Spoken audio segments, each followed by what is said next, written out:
देवाच्या मनात असेल तर आमचा महापौर होईल असं सूचक विधान उद्धव ठाकरे यांनी केलंय। आपला महापौर व्हायला पाहिजे हे तर स्वप्न असल्याचंही ते म्हणालेत। नवनिर्वाचित नगरसेवकांनी काल मातोश्रीवर जाऊन उद्धव ठाकरे यांची भेट घेतली आणि या विरोधकांनी सामनाम दंडभेद यंत्रणेचा वापर केल्याचा आरोप त्यांनी केलेला आहे। कागदावरची शिवसेना संपल्याचं वाटत असेल पण जमिनीवरची शिवसेना संपलेली नाही, लढाई संपलेली नाही। जिद्द महत्त्वाची आहे आणि या जिद्दीच्या जोरावर आपण पुन्हा जिंकू असा विश्वास उद्धव ठाकरेंनी व्यक्त केला।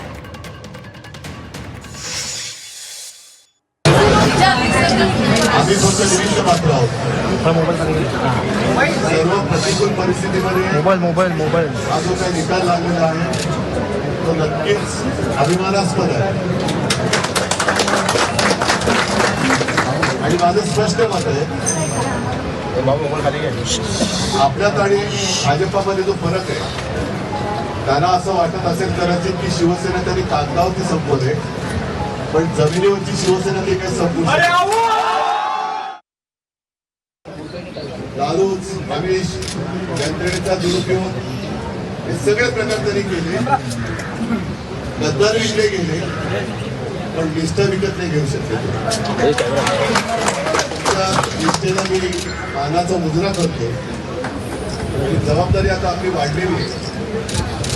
मी तुम्हाला सगळ्यांची पहिल्यांदा मी दिलगिरी व्यक्त करतो कारण आतमध्ये जरा नगरसेवकांशी बोलत होतो त्याला सुद्धा हेच सांगितलं की आता आपली खरी जबाबदारी वाढलेली आहे। आपला महापौर व्हायला पाहिजे हे तर स्वप्न आहेच। देवाच्या मनात असेल तर तेही होईल।